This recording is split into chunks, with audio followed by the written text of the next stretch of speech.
ang makipot na pintuan. Pumasok kayo sa makipot na pintuan, sapagkat maluwang ang pintuan at malapad ang daan patungo sa kapahamakan, at ito ang dinaraanan ng marami. Ngunit makipot ang pintuan at makitid ang daang patungo sa buhay, at kakaunti lang ang nakasusumpong niyon. Aba, binibiro niyon. Makipot ang pintuan sapagkat maluwang ang pintuan at malapad ang daan patungo sa kapahamakan. Kung bakit nga naman ganun eh. Kung bakit meron mga tao, kung alin yung mga hindi, marami yung mahusay makipagsapalaran talaga. Yung kung alin yung mga ikapapahamak niya, yun ang ginagawa ng tao. Oo, kalimitan ho ganyan eh. Kung alin yung mga hindi makapagbibigay sa kanya ng magandang dignidad, ang siyang gustong-gusto ng tao. Pero yung mga makabutihan na makakabuti sa kanya, kung bakit napakahirap na gawin ng isang tao. Kuya Ben, ano masasabi niyo rito? Alam po ninyo, ito yung labanan ng mundo at ng spiritual eh. Mabigat kasi ang hatak ng mundo eh. Napakadali eh. Napakasarap eh. Ito yung mga bagay-bagay na kapag nakakamit ng tao, nakakalimutan eh. Nakakalimutan ng Diyos eh. Kapag marami ka nito, yung makamundo at hilig sa sarili, naka po, maniwala kayo at pag hindi nga, kahit na magsimba, nakakalimutan eh. Kaya kung minsan iniisip ko, marahil ayaw ng Diyos ibigay yung ibang mga bagay-bagay na gusto ko. Baka ito'y maging dahilan na lalo akong malayo sa Kanya. Umaaring ito maging daan na sa halip na ako'y patungo sa Kanyang kaharian, abay ibang kaharian yung aking mapuntahan. Alam po ninyo, nagtataka lang ako eh. Alam niyo yung sinabi natin na makipot na pintuan, dito sa mundo, binibili pa nga yung nagbabayad pa tayo eh, patungo dun sa masama eh. Halimbawa, may asawa na tayo, may asawa na. Aba yung pambababae o yung aking tinatawag na pakikiapid na gagawin, abay gumagastos ka pa niya na.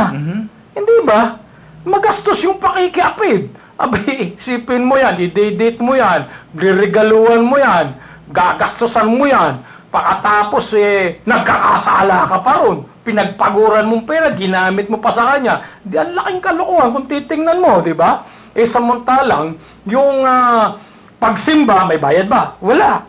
Pero sometimes, napakarami sa ating mga katolikong Kristiyano na higit na pinipili yung pumunta doon sa magsabong, mambabae, uminom ng marami, malasing, magsugal, nasasarapan sila doon, nauubusan pa sila ng pera. Pero yung pagpunta sa gawain sa Diyos, yung seminar, Kuya Men, Kuya Bert, halimbawa, formation o paghuhubog tungkol sa Diyos, napakahirap niyan. Napakahirap tawagin. Kaya nagiging makipot yung patung-patungo sa kaharian ng Diyos dahil napakahirap ng tao na yakagin, yayain, at sabihin sa kanila, ito ang daan patungo sa kaharian ng Diyos. Pero sabihin mo, ito ang daan patungo sa impyerno, napakadali. Napakadali dito sa mundo ang papunta sa impyerno eh.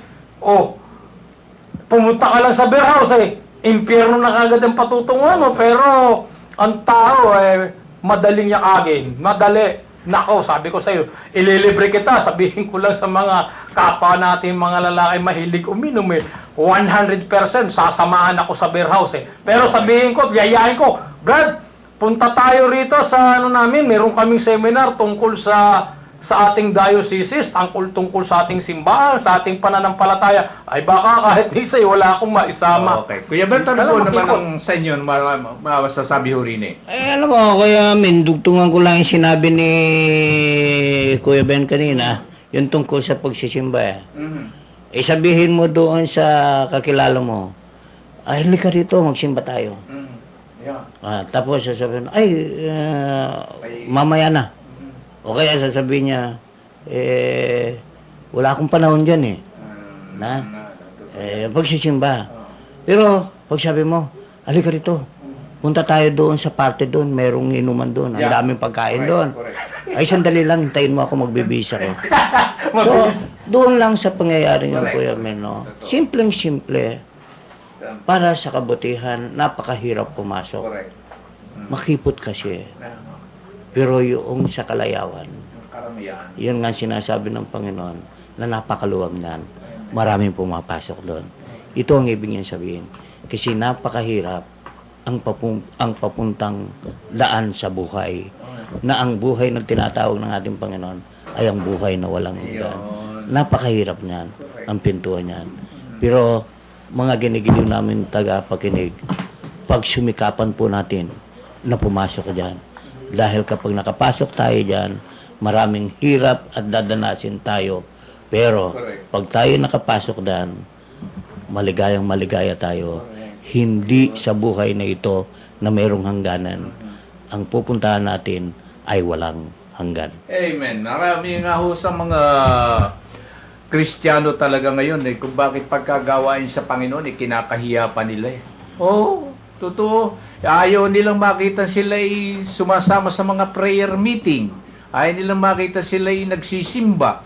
Pero pagka yung sinabi nga ni Kuya Ben, pagka yung inuman, sus, ay talaga namang napakaraming nalabas sa bibig ng mga kwento. Pero yung magsasalita ka tungkol sa Diyos ng kabutihan, napakatipid ang sinasabi. Walang interes sa salita ng Diyos. Magsalita ka sa mga tao kapag tungkol na sa Diyos, hikab ng hikab. Inaantok na. Madaling matulog.